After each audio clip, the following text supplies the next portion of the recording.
Hello everyone.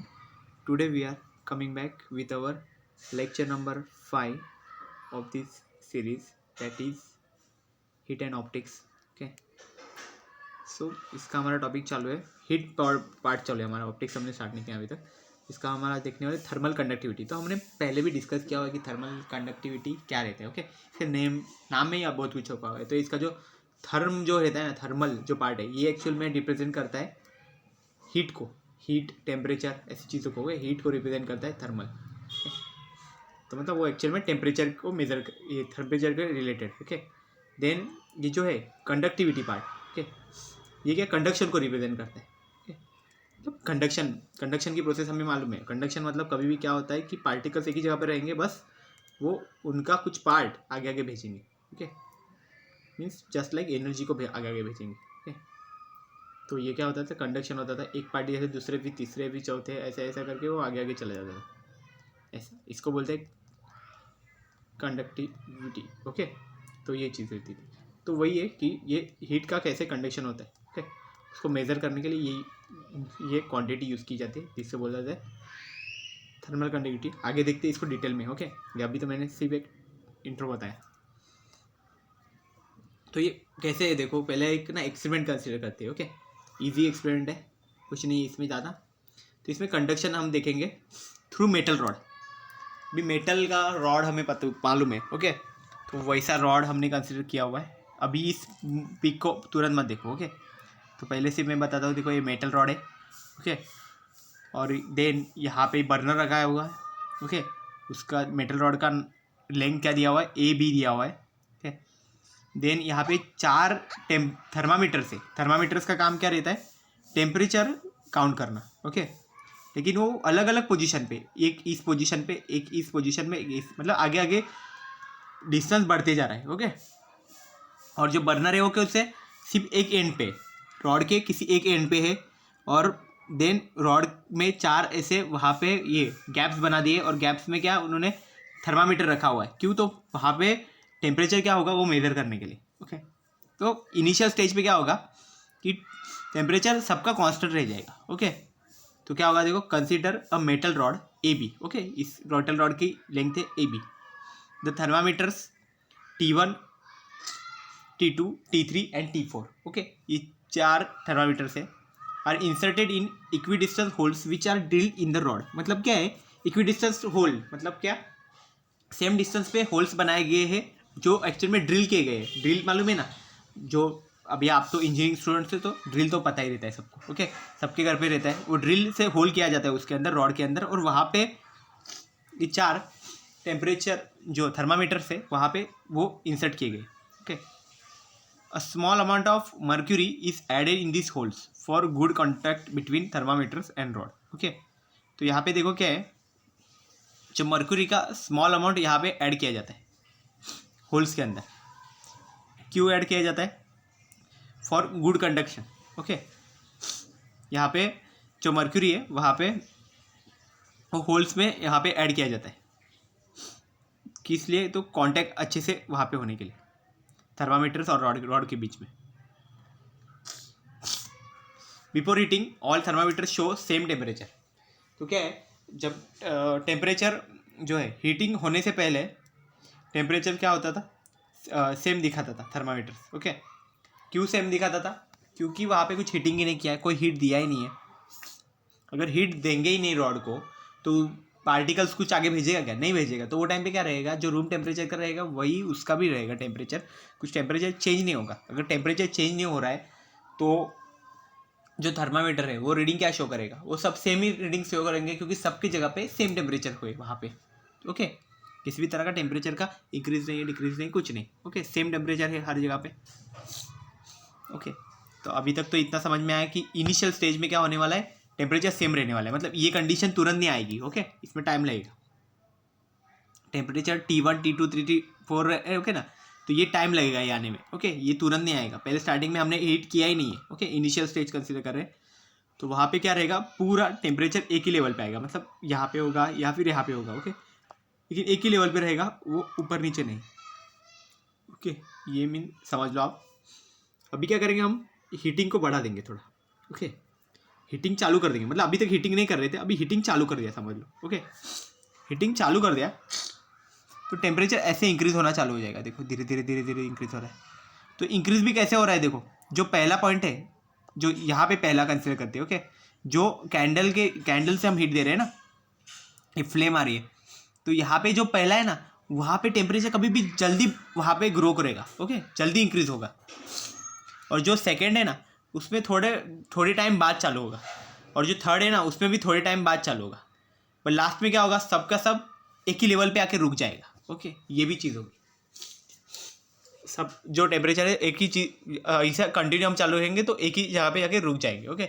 ये actual में यहाँ पे ये इमेज वही दिखा रहा है, चेंज होते जा रहा है यहाँ पे, पर क्या होता है एक्चुअल जब सिचुएशन रहती है तभी वो एक स्टेज पे आके रुक जाता है वहाँ पे, ओके।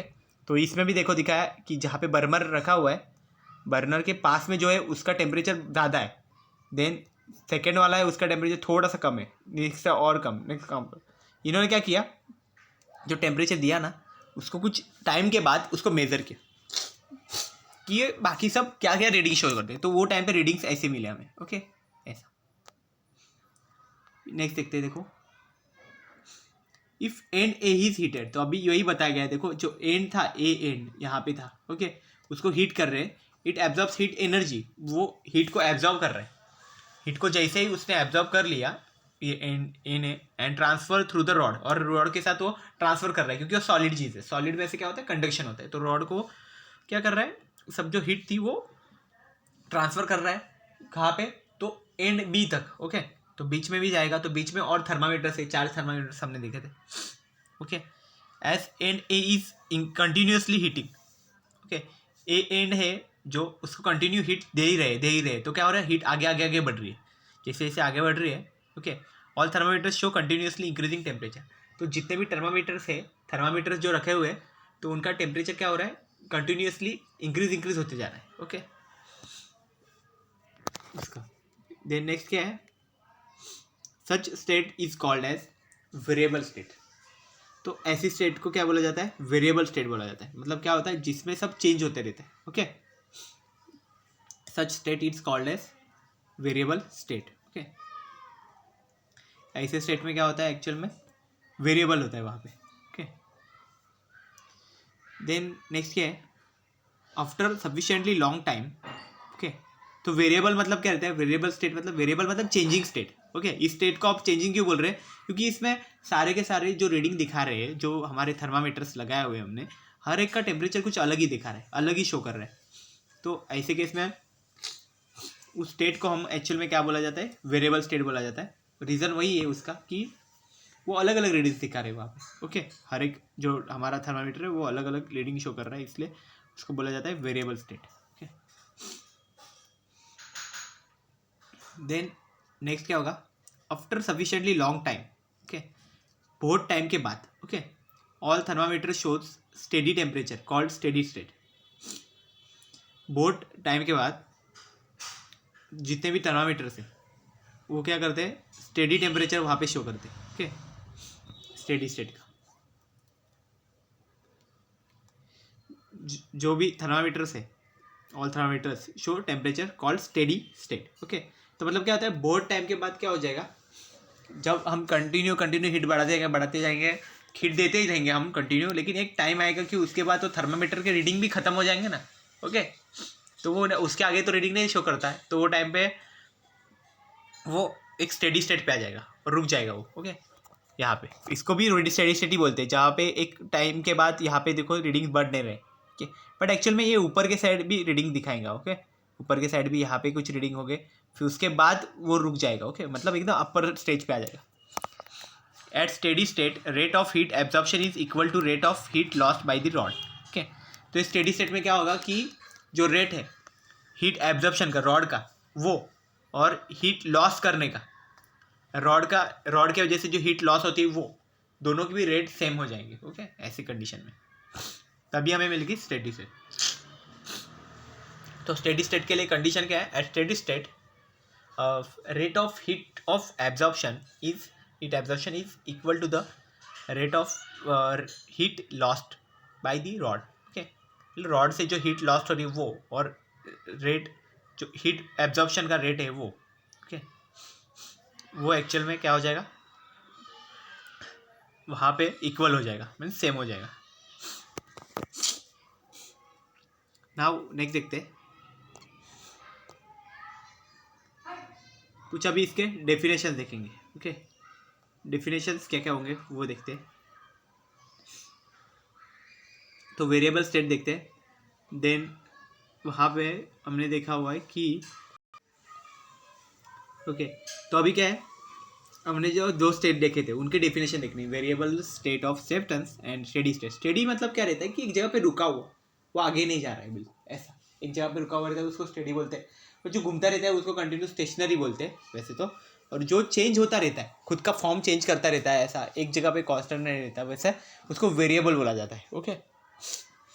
तो डेफिनेशन क्या है, variable state of substance, substance की जो स्टेट है वेरिएबल स्टेट, ओके, उसकी एक्चुअल डेफिनेशन क्या है, the state in which temperature of substance continuously changes is called as variable state of substance. तो क्या है, ऐसा एक स्टेट है, ओके, इसमें एक्चुअल में जो टेम्परेचर है सब्सटेंस का वो कंटिन्यूसली चेंज होते रहता है, ओके, उसको बोला जाता है variable state of substance, variable state of substance.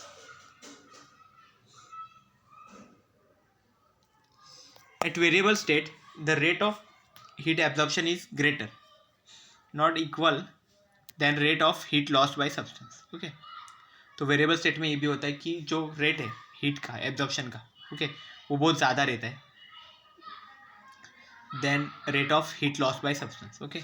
तो वेरिएबल स्टेट में वो भी होता है, the rate of heat absorption is greater than rate of heat lost by the substance. तो वेरिएबल स्टेट में क्या होता है कि वो हमने अभी देखा, ओके। इसका डेफिनेशन में याद रखो कि state in which the temperature of substance continuously changes, okay. Changing means variable means changing, याद रखो, मतलब जितना टेम्परेचर चेंज होते रहेगा उसको बोला जाता है variable state of substance, okay. Next क्या है, अभी नेक्स्ट है स्टेडी स्टेट। स्टेडी स्टेट मतलब मैंने बताया, स्टेडी मतलब क्या रहता है, एक जगह पे रुका हुआ, ओके, स्टॉपिंग स्टेट रहती है, ओके। यहाँ पे ये कहीं पे भी चेंज नहीं होगा, जैसा है वैसा, उसको बोला जाता है steady state, okay. Steady state of substance क्या है, the state in which temperature of substance remains constant और steady is called as steady state of substance. मतलब ऐसा स्टेट कि जहाँ पे जो सब्सटेंस का टेम्परेचर है वो वहाँ पे कांस्टेंट रहता है। कांस्टेंट रहता है मतलब क्या होता है, वो बिल्कुल चेंज नहीं होता। कांस्टेंट मतलब ऐसी क्वांटिटी जो चेंज नहीं रहती, ओके, ऐसी क्वांटिटी, उसको बोला जाता है स्टेडी स्टेट, ओके। कांस्टेंट और steady is called as steady state of substance. So उसमें क्या रहता है, हमने देखा हुआ है, at steady state the rate of heat of heat absorption is equal to rate of heat lost by substance, okay. Variable state में क्या होता था कि वो ग्रेटर हो सकता है या फिर लेसर भी हो सकता है, नॉट लेकिन वो इक्वल नहीं हो सकता, ऐसा उसका मीनिंग था। तो स्टेडी स्टेट में क्या है कि वो एक्चुअल में क्या होना चाहिए, इक्वल होना चाहिए, जो रेट ऑफ हीट एब्जॉर्प्शन है और रेट ऑफ हीट लॉस्ट है वो दोनों भी वहाँ पे सब्सटेंस के इक्वल होने चाहिए, तभी एक्चुअल में हम उसको बोल सकते हैं कि स्टेडी स्टेट ऑफ सब्सटेंस उसको हम बोल सकते हैं, ठीक है ना। तो ये चीज़ है वहाँ पे। तो इस डेफिनेशन में क्या समझ में आया कि वेरिएबल स्टेट ऑफ सब्सटेंस रहते हैं और एक स्टेडी स्टेट ऑफ सब्सटेंस रहते हैं, ओके। दोनों एक दूसरे के अपोजिट है। वेरिएबल मतलब क्या रहता है, जो एक्चुअल में चेंज होते रहते हैं, ओके, चेंज करते रहते हैं, जो अपना स्टेट कांस्टेंट नहीं रख पाते, ओके, एक जगह पे ऐसे। और स्टेडी स्टेट मतलब क्या रहता है कि जो एक बार बन गए तो बन गए, बस उसके बाद उनका स्टेट चेंज नहीं होता तुरंत, ओके। वो उसको चेंज करने के लिए बहुत टाइम लगेगा। ऐसे ऐसे सब्सटेंस जो रहते हैं तो उनको क्या बोला जाता है कि स्टेडी स्टेट बोला जाता है, ओके। तो उसमें फिर बाद में हीट एब्जॉर्प्शन भी रहता है, रेट ऑफ हीट एब्जॉर्प्शन और रेट ऑफ हीट लॉस्ट भी रहता है, ओके। तो हीट एब्जॉर्प्शन का जो रेट रहता है वो ग्रेटर रहता है इसमें, और जो हीट एब्जॉर्प्शन रेट रहता है, रेट ऑफ हीट एब्जॉर्प्शन, वो रेट ऑफ हीट लॉस से इक्वल रहता है, ओके। तो यहाँ पे क्या रहता है, वेरिएबल स्टेट और स्टेडी स्टेट। ओके, ये देखा। नेक्स्ट देखते हैं।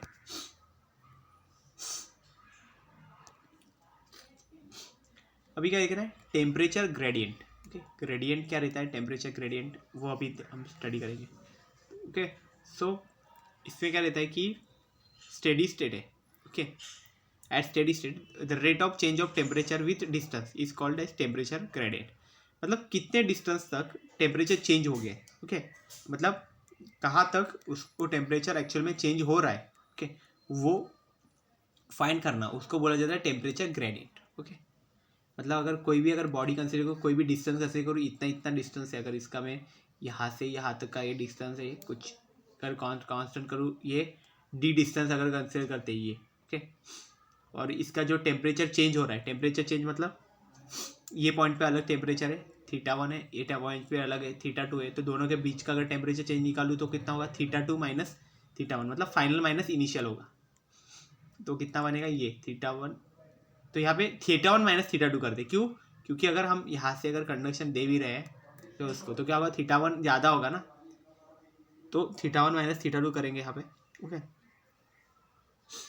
देन डिवाइड बाई डी, ऐसा रहेगा। ओके, तो मतलब ये एक्चुअल में क्या करता है कि हमारा जो ये डिस्टेंस है, ओके, कितने डिस्टेंस तक ये एक्चुअल में टेम्परेचर को चेंज कर रहा है, वो रिप्रेजेंट करने के लिए क्या रहता है, टेम्परेचर ग्रेडियंट। ये क्वांटिटी एक्चुअल में काम करती है। तो टेम्परेचर ग्रेडियंट क्या है, उसकी डेफिनेशन एक्चुअल में, at steady state the rate of change of temperature with distance is called temperature gradient. Okay, then next क्या है, टेम्परेचर ग्रेडियंट में उसका जो फॉर्मूला है वो याद रखो। तो फॉर्मूला क्या रहता है, change in temperature per unit distance. Okay, मतलब कितने डिस्टेंस में वो टेम्परेचर चेंज होता है वो, और उसको हम लिखेंगे कैसे, अभी मैंने यहाँ पे बताया वही। ओके, θ1 क्या था, इनिशियल टेम्परेचर है, मतलब एक पॉइंट का टेम्परेचर है जहाँ से हम स्टार्ट कर रहे हैं डिस्टेंस को मेजर करने के लिए। एंड डिस्टेंस हम कब तक मेजर करेंगे, ये डी डिस्टेंस हमने कंसिडर किया कि यहाँ तक डिस्टेंस है हमारा। देन ये लास्ट जो पॉइंट है जहाँ तक हम रुकेंगे, वहाँ पे हमारा टेम्परेचर काउंट करेंगे, वो है θ2। दोनों के बीच का डिफरेंस निकालना है। डिफरेंस निकालना है तो एक्चुअल में आप θ1 माइनस θ2 करो या फिर θ2 माइनस θ1 करो, दोनों भी डिफरेंस ही गिने जाते हैं। ओके, एंड डिवाइड बाय क्या करना है, डिस्टेंस करना है। ओके, तो डिस्टेंस क्या होगा, स्मॉल डी।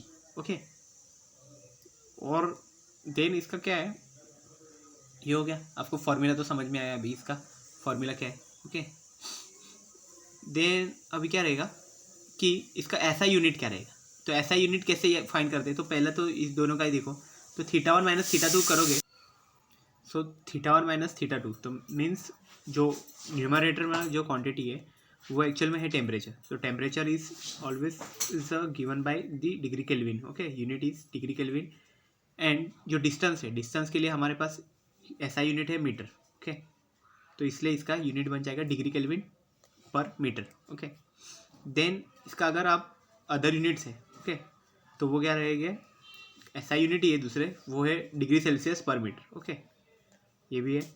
और सीजीएस में अगर आपको करना है तो फिर यही रहेगा, डिग्री केल्विन तो कॉमन ही रहेगा। ओके, उसमें उसका कोई सीजीएस फॉर्म नहीं रहता, बट जो मीटर रहे उसकी जगह पे सेंटीमीटर आ जाएगा। ओके, ये एक्चुअल में यहाँ पे चेंज होगा अगर आपको सीजीएस में ये क्वांटिटी का अगर लिखना है तो। इस तरह से ये रहेंगे।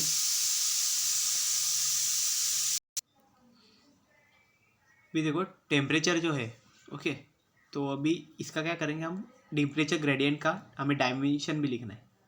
अब डायमेंशन के लिए भी हमें फॉर्मूला ही मेन इंपॉर्टेंट है। फॉर्मूले पे देखो, ध्यान दो। ओके, फॉर्मूला क्या था, पहला ऊपर जो है क्वांटिटी है वो एक्चुअल में क्या शो करती है, तो देखो θ1 माइनस θ2, ये क्या, थीटा एक्चुअल में क्या है, टेम्परेचर है, दोनों भी एक्चुअल में टेम्परेचर ही है। तो टेम्परेचर को शो करते हैं, तो हमारे जो डायमेंशंस बनेंगे, ऊपर टेम्परेचर है, टेम्परेचर के लिए हमारा एक ही था, वो था के। ओके, तो यहाँ पे के लिख दो। देन नीचे डिवाइड में जो क्वांटिटी है वो एक्चुअल में डिस्टेंस है, डिस्टेंस के लिए एक ही था, वो था एल। ओके, तो के और एल है, एल को ऊपर ले लो, जैसे आप एल को ऊपर लेते हो वो कितना बनेगा, -1। तो अभी देखो क्या है, अगर एल को ऊपर लेते हैं हम, देखें तो कैसा बनेगा, वो एल माइनस बन जाएगा। और एम तो है नहीं यहाँ पे, तो उसको ज़ीरो ही लिखो।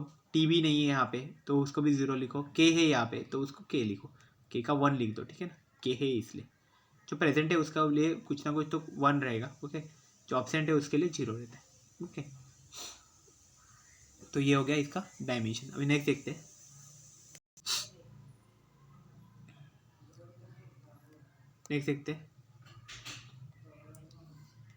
Law of thermal conductivity. अभी हमें ये देखना है। ओके, थर्मल कंडक्टिविटी का क्या लॉ होता है।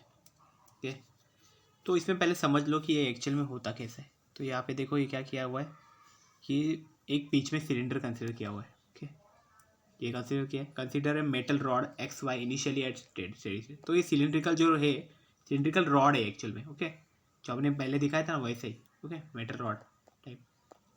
पहले वो 2D डायग्राम थी। ओके, इसमें भी ये भी एक्चुअल में 2D जैसा ही है थोड़ा बहुत तो, लेकिन यहाँ पे 3D का शेप दिया गया है इसका, खाली रॉड का। ओके, तो ये रॉड दिखाया गया, मेटल रॉड।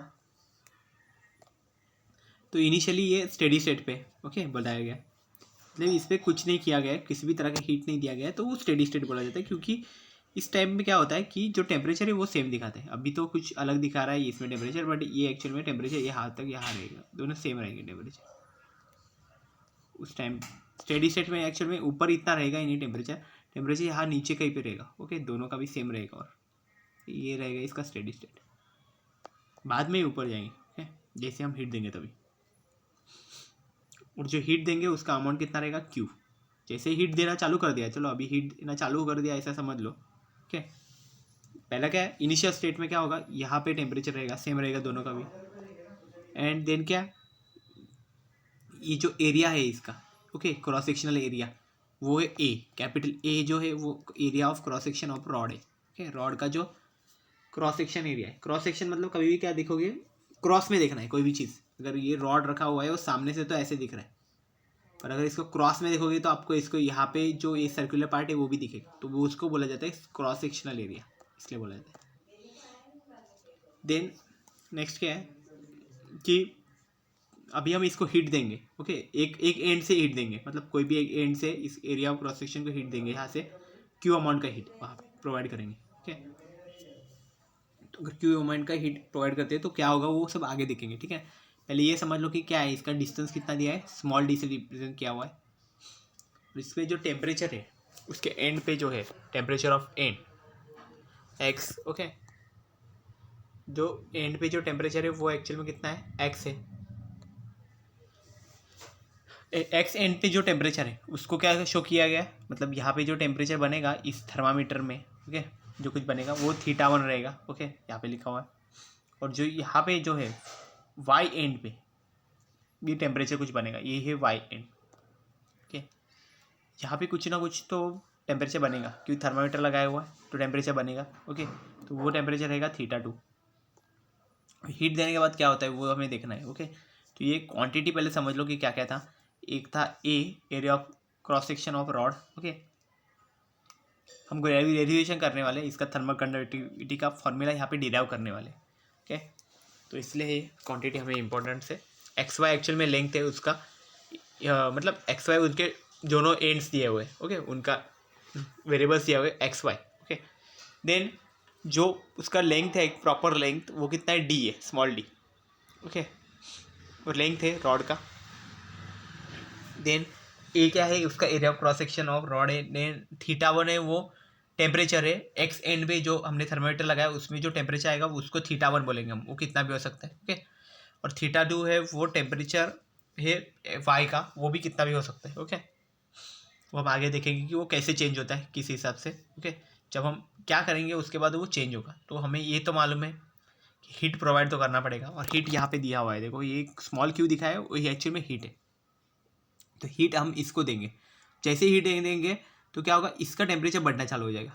जब तक हीट हमारा क्या टेम्परेचर जो रॉड का है उस यहाँ पे पहले टेम्परेचर बढ़ेगा, धीरे धीरे यहाँ तक यहाँ के पार्टिकल्स भी आएंगे, यहाँ पे टेम्परेचर बढ़ेगा, यहाँ पे बढ़ेगा, यहाँ पे जैसे ये एंड पे टेम्परेचर बढ़ना चालू हो गया, यहाँ पे भी ये स्टार्ट हो जाएगा। तब तक क्या होगा, इधर का टेम्परेचर ये यहाँ तक पहुँच गया होगा और ये यहाँ से स्टार्ट करेगा, और ये कुछ टाइम पे जब इधर जाके रुक जाएगा और वो भी उधर जाके फिर ये हो जाएगा, रुक जाएगा, ऐसा रहेगा कुछ पर्टिकुलर एंड तक।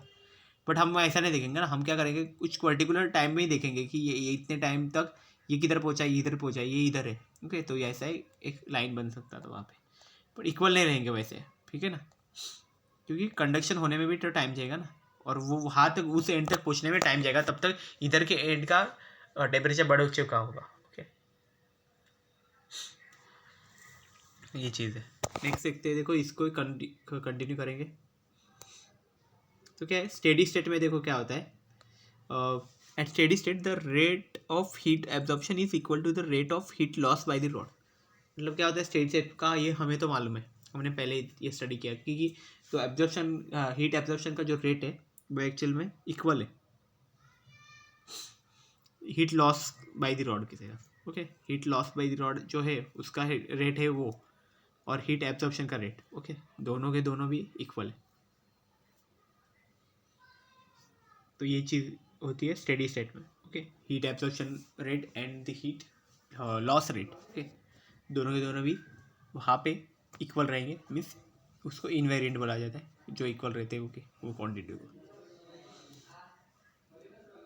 नाउ नेक्स्ट क्या है, but it is experimentally found that, experiment जब किया गया तभी ऐसा पता चला कि क्वांटिटी ऑफ हीट ऑब्जॉर्ब्ड, जो हीट जो है क्वांटिटी ऑफ हीट कंडक्टेड, मतलब हीट जो कंडक्ट हो रही है, ओके, उस क्वांटिटी को कैसा रिप्रेजेंट किया गया है, ये कैपिटल क्यू से रिप्रेजेंट किया है। जो हीट कंडक्ट होती है वो कंडक्ट होती है, मतलब वो रॉड से कंडक्ट होना, ओके, रॉड से वो फ्लो होती है, कन्वे होती है, ट्रांसफर होती है, ऐसा बोला जाता है।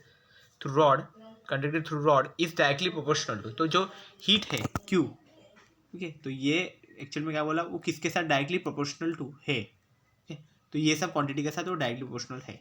तो कौन से है उसमें, area of cross section of the ए, मतलब ए के साथ वो पहले तो बताया गया, जो एरिया ऑफ क्रॉस सेक्शन है, एरिया ऑफ क्रॉस सेक्शन कौन सा पार्ट था, ये था, हमने बताया था ना, रॉड ऐसा लिखा आया था, और जो ये जो पार्ट था उसका एक सर्कुलर एंड, मतलब ये साइड भी रहेगा और ये साइड भी रहता है, दोनों साइड रहेंगे सर्कुलर एंड, तो ये जो पार्ट है इसको बोला जाता था area of cross section. Okay, then next क्या है, is directly proportional to, okay, area of cross section हो गया रॉड का। देन नेक्स्ट क्या है, temperature gradient, okay, theta 1 minus theta 2 divide by d, okay, जो टेम्परेचर ग्रेडियंट है उसके साथ भी वो डायरेक्टली प्रोपोर्शनल है। तो कितना है देखो, पहले तो ए के साथ डायरेक्टली प्रोपोर्शनल बताया, अभी क्या बताया कि वो थीटा 1 माइनस थीटा 2 के साथ भी, मतलब टेम्परेचर ग्रेडियंट जो क्वांटिटी है, जो हमने देखा कि change in temperature divide by distance, ऐसा था, ठीक है, पर यूनिट डिस्टेंस कितना चेंज होता है टेम्परेचर में वो बताता है, ये है हमारा टेम्परेचर ग्रेडियंट बोलते हैं हम इसको, ठीक है। उसके साथ भी ये क्या है, एक्चुअल में डायरेक्टली प्रोपोर्शनल है, ठीक है। देन नेक्स्ट क्या है, दिस जो क्वांटिटी है ये हीट, ओके ना, quantity of heat conducted, okay, ये क्वांटिटी है मतलब क्यू, वो क्या है, और time for which heat is conducted, मतलब कितने टाइम के लिए, जितने टाइम के लिए वो जो हीट कंडक्ट हो रही है उसके साथ भी वो प्रोपोर्शनल है। प्रोपोर्शनल है इसका मतलब क्या हो गया कि जितना ज़्यादा टाइम उतने ज़्यादा हीट वहाँ पे ये होगी, ओके, कंडक्ट होगी उसमें से। तो यहाँ पे क्या है, टाइम फॉर विच, तो मतलब ये टी के साथ भी यहाँ पे डायरेक्टली प्रोपोर्शनल है, ओके, टाइम, तो ये किसके साथ प्रोपोर्शनल है, एरिया के साथ प्रोपोर्शनल है, एरिया ऑफ क्रॉस सेक्शन के साथ। देन टेम्परेचर ग्रेडियंट के साथ प्रोपोर्शनल हो गया। Then time for which heat is conducted, okay, mean small t, okay, उसके साथ भी ये डायरेक्टली प्रोपोर्शनल है रिलेशन। देन अभी नेक्स्ट देखते हैं,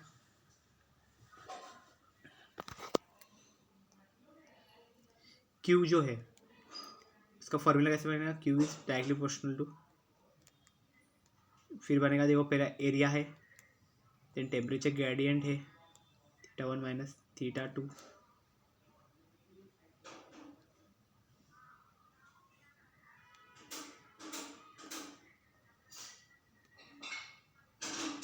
और देन यहाँ पे टी है, small t, divide by d है, स्मॉल डी, ये चीज़ हो गई।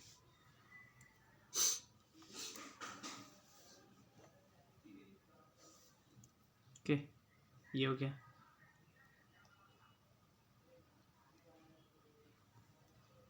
Divide by d, t into D divide by D, ये चीज़ हो गई।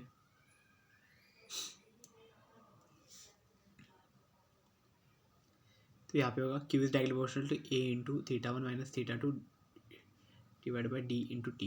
ओके,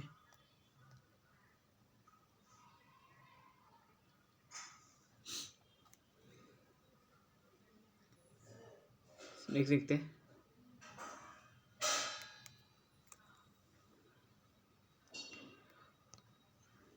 देखो अभी ये हमने फॉर्मूला तो हमें मिल गया क्यू का जो एक्चुअल में हमने डिराइव किया।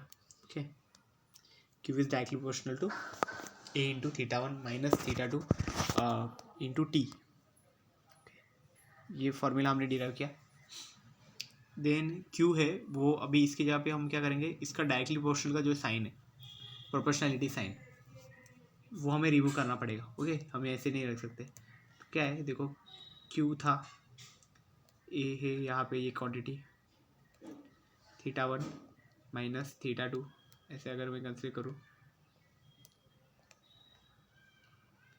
Okay, into T divide by D. तो ये अभी क्या करना है हमें, डायरेक्टली प्रोपोर्शनल तब साइन में पहले था। ओके, इसको रिमूव करना है हमें। रिमूव करने के लिए हम क्या करेंगे, यहाँ पे कोई और यूज़ करना पड़ेगा हमें। तो इक्वल टू लिखो यहाँ पे। ओके, इक्वल टू लिखोगे तो इक्वल टू ऐसे डायरेक्ट लिख नहीं सकते, और अलाउड ही नहीं है ऐसे डायरेक्ट इक्वल टू लिखना। ओके, तो उसके लिए कोई कांस्टेंट लिखना पड़ेगा। तो कांस्टेंट क्या रहेगी, क्वांटिटी कांस्टेंट कोई तो लिखनी पड़ेगी। तो कांस्टेंट लिखता हूँ मैं कैपिटल के। ओके, ये हमारा कांस्टेंट रहेगा वहाँ पे। तो ये एक्चुअल में फॉर्मूला बन गया। तो अभी ये कांस्टेंट जो लिखा है हमने, ओके, वो एक्चुअल में क्या है। ओके, यहाँ पे तो लिख दिया, देखो क्यू इज इक्वल टू के into A theta one minus theta two divide by d into T. Okay, तो ये जो कांस्टेंट क्वांटिटी बनी है, तो ये एक्चुअल में क्या है। ओके, तो ये कांस्टेंट को क्या बोला जाएगा। ओके, तो ये के का जो वैल्यू है उसका पहले फॉर्मूला बना लेते हैं। तो के के फॉर्म में लिख दो इसको। मतलब क्या करना है, के को एक उसी जगह पे रखो, बस बाकी चीज़ों को दूसरे साइड भेज दो। तो ये डी अगर नीचे है डिनोमिनेटर में, तो वो न्यूमरेटर में आएगा जैसे ही वो लेफ्ट साइड आ जाएगा। तो इसको मैं ऐसे लिख सकता हूँ, Q into D divide by, यहाँ पे के नहीं लिखना है हमें, सिर्फ लिखना है बाकी के quantities, that is a theta one minus theta to, okay, into T नीचे आएगा। तो ये एक्चुअल में फॉर्मूला बन गया इसका के का। तो के जो क्वांटिटी है उसको क्या बोलते हैं अभी वो बताते हैं। ओके, क्योंकि ये कांस्टेंट है ना, कांस्टेंट का कुछ नाम भी तो रहता है। ओके, ये एक्चुअल में क्वांटिटी चेंज नहीं हो सकती। ओके, कांस्टेंट जो रहेगी वो। तो कांस्टेंट का नाम क्या रहेगा, देखो इसका नाम है वेयर के is constant called coefficient of thermal conductivity. जो थर्मल कंडक्टिविटी हम जो अभी जो फाइंड कर रहे थे हम, ओके, थर्मल कंडक्टिविटी, तो इसको भी बोला जाता है। ओके, एंड इसी को बोला जाता है लॉ ऑफ थर्मल कंडक्टिविटी, ऐसा भी बोला जाता है। जो अभी हमने ये जो डिराइव किया, ओके, डेरिवेशन, उसका नाम है लॉ ऑफ थर्मल कंडक्टिविटी। और ये जो क्वांटिटी है के, उसे बोला जाता है कोएफिशिएंट ऑफ थर्मल कंडक्टिविटी।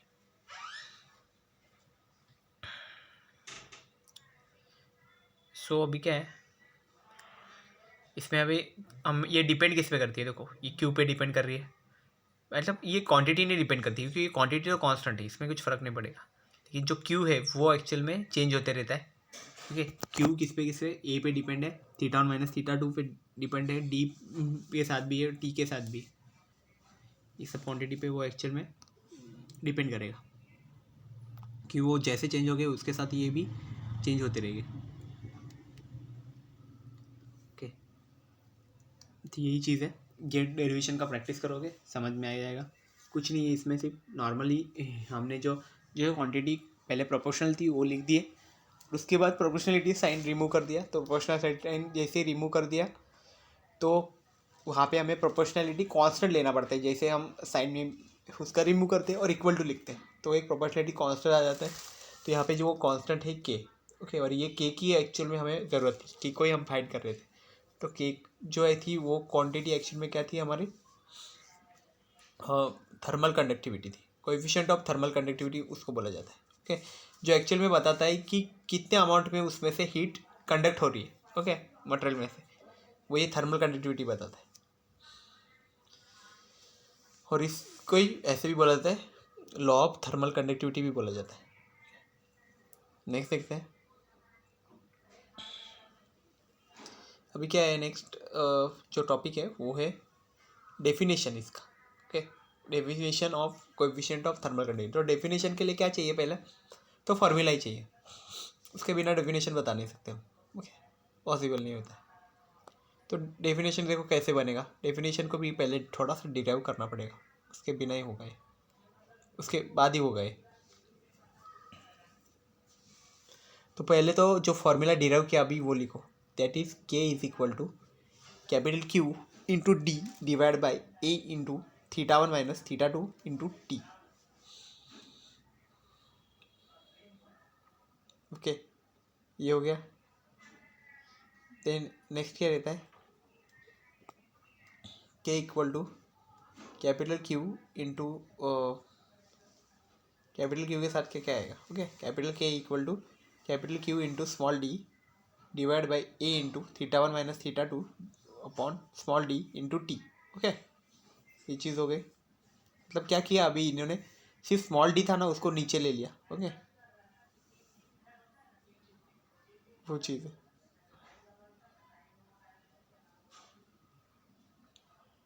तो इधर क्या किया है कि जो क्वांटिटी थे, if A equal to 1 unit square किया। ओके, अगर हमने एरिया अगर 1 यूनिट स्क्वायर कंसिडर किया है तो जो नीचे है, ओके, और जो theta 1 minus theta 2 divide by D उसका भी 1 यूनिट है। ओके, एरिया 1 यूनिट है, ये भी 1 यूनिट है, और टाइम भी 1 यूनिट है। तो वो टाइम पे क्या बचेगा, ये ऊपर का डी नहीं आएगा। ओके, ये इसके साथ नहीं आएगा। ओके, यहाँ पे मिटा दो, ठीक है, ये बाई मिस्टेक आया होगा। तो हमें यही करना पड़ेगा। इसका क्या करेंगे, अगर एरिया है, अगर अगर ऐसी कंडीशन बन जाती है, K is equal to Q divide by A into theta 1 minus theta 2, ये मैं पूरा नहीं लिखता यहाँ पे, ठीक है ना। तो यहाँ पे क्या है, theta 1 minus theta 2 upon D, वो एक्चुअल में क्वांटिटी क्या है, हमारा टेम्परेचर ग्रेडियंट है। तो अगर टेम्परेचर ग्रेडियंट 1 यूनिट है, एरिया भी 1 यूनिट स्क्वायर है, और टेम्परेचर भी 1, और टाइम जो है वो भी 1 यूनिट है हमारा। ओके, तो 1 सेकंड या फिर ऐसे 1 सेकंड ही हो गया। तो फिर क्या होगा, वो टाइम पे अगर सब 1 1 1 हम यहाँ पे पुट करते, ओके, सब्स्टिट्यूट करते इस फॉर्मूला में, तो हमें जो क्वांटिटी मिलेगी एक्चुअल में, जो सब्स्टिट्यूट करने के बाद, ओके, तो ये कितना रहेगा, वो इक्वल टू क्यू हो जाएगा, मतलब के इक्वल टू क्यू हो जाएगा। ओके, तो क्यू जो है वो क्या है, हमारा हीट जो कंडक्ट हो रही है रॉड में से, ओके, उसी को बोला जाता है क्यू। ओके,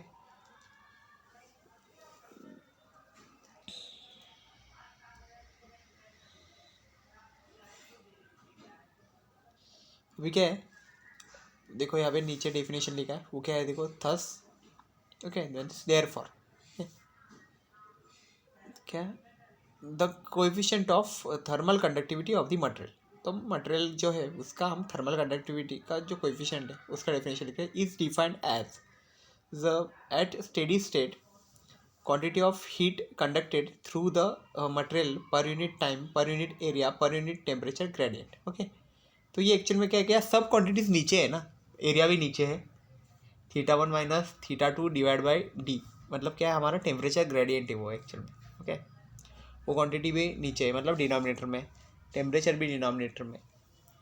तो हम क्या बोल सकते हैं कि at steady state quantity of heat conducted through the material per minute per unit time per unit area, okay, and per unit temperature gradient, मतलब वो जो क्वांटिटी, ये quantity theta 1 minus theta 2 divide by D, ये temperature gradient का है, तो ये भी पर यूनिट। ओके, ऐसे टाइम पे क्या हो जाएगा कि हमारा जो के है वो क्यू से इक्वल हो जाएगा। तो वो क्या होगा, वो जो कंडीशन रहेगी जहाँ पे के इक्वल टू क्यू रहता है, वो एक्चुअली में स्टेडी स्टेट की कंडीशन रहती है। ओके,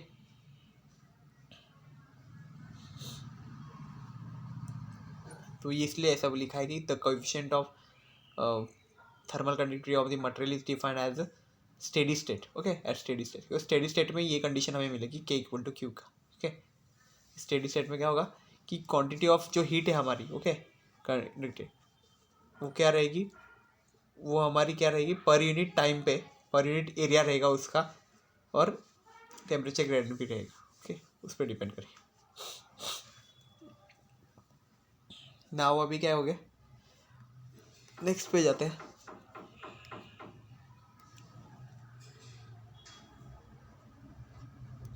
तो नेक्स्ट पॉइंट देखते हैं। तो देखो यूनिट लिखेंगे अभी इसका। तो यूनिट लिखने का पहले तो फॉर्मूला आना चाहिए, तभी तो यूनिट बनेगा, अदरवाइज यूनिट कहाँ से लिखोगे। तो यूनिट लिखने के लिए क्या है, unit of coefficient of thermal conductivity, तो वो के है, के का पहले फॉर्मूला लिखो।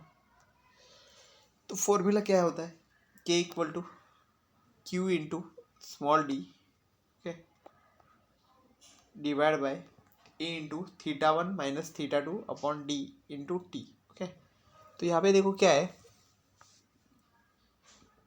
जो स्मॉल डी था, ओके, तो यहाँ पे किसी भी तरह का डी नहीं आएगा, ओके, नीचे। तो क्या होगा, एक तो ऊपर डी रहता है और नीचे डी आता है। तो अगर हम नीचे का ऊपर का डी का निकाल देते हैं तो ये नीचे डी आ जाएगा, ठीक है। ये मत रखो, कोई एक डी रहेगा। जो हमारा फॉर्मूला था वो उसमें हमें पता चल ही जाएगा ना, ओके। तो ये था फॉर्मूला एक्चुअल में, okay, K is equal to Q D upon, हाँ ओके, ये मतलब ऊपर डी है नीचे नहीं है, बट हम अगर नीचे लिख देते हैं तो वो ऊपर लिखने की ज़रूरत नहीं है, ऐसा। तो ये यहाँ पे वही किया हमने, नीचे लिख दिया तो ऊपर लिखने की ज़रूरत नहीं पड़ी हमें।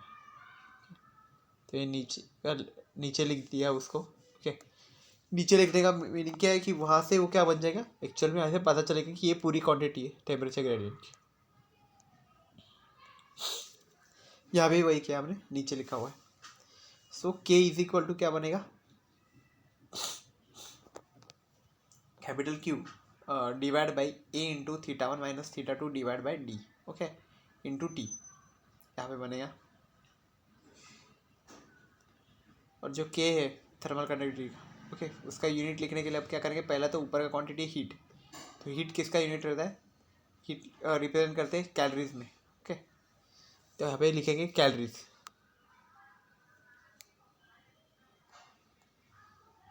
ओके, कैलोरीज लिख देंगे। नेक्स्ट क्या है,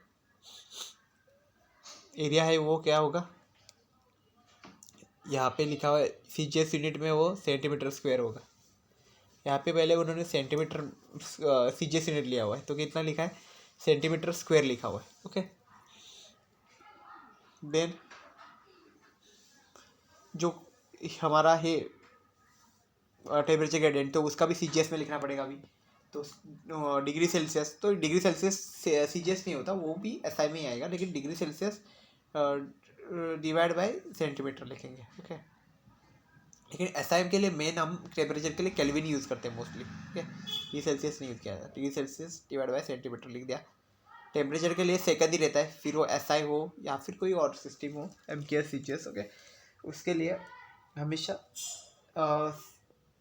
सेकंड ही रहता है टाइम के लिए।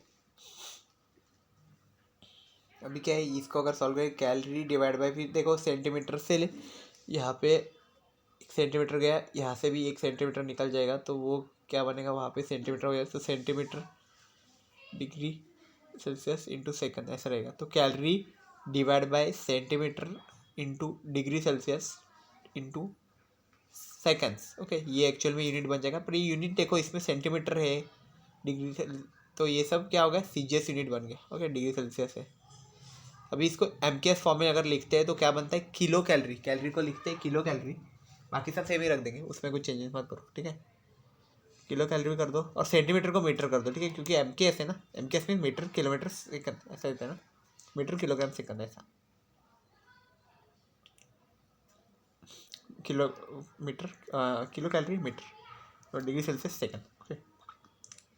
अभी नेक्स्ट क्या है, joule per metre degree Kelvin into second, okay. तो ऐसा यूनिट में देखेंगे, तो ये एक्चुअल में ऐसा यूनिट का है।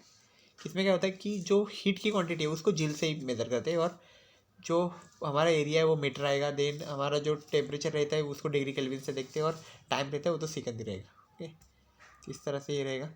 और ये जो ऊपर का क्वांटिटी है, ओके, ऊपर का नहीं, ये एक्चुअल में क्या है, जूल पर सेकंड, ओके, इसको बोला जाता है वैट, ओके। तो इसलिए वैट से शो कर दिया है, वैट पर मीटर डिग्री केल्विन, ओके, ये भी यूनिट होता है। तो मतलब ये 4 यूनिट है इसके, ओके, कुछ SI है, कुछ MKS, कुछ CS, okay.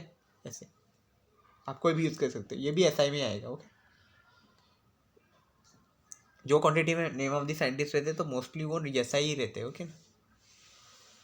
Then dimension of K, तो K का जो डायमेंशन है वो तो हमने देखा था, ओके। नहीं, वो हमने इसका देखा था ना, टेम्परेचर ग्रेडियंट का। अभी K का डायमेंशन देखना है हमें, तो वो क्या रहेगा हमारा, तो L1 है, M1 है, T power -3 and K power -1 होगा, ओके।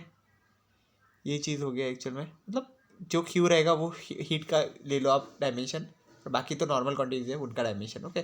तो ये इस तरह से आप एक्चुअल में डिराइव कर सकते हो डायमेंशन के लिए। ये याद रखो, L1 M1 T-3 K-1। So this is all about the today's lecture. I hope you have understood all these things about the today's lecture. Thank you very much. If you have any doubt, you can ask, okay. Thank you very much.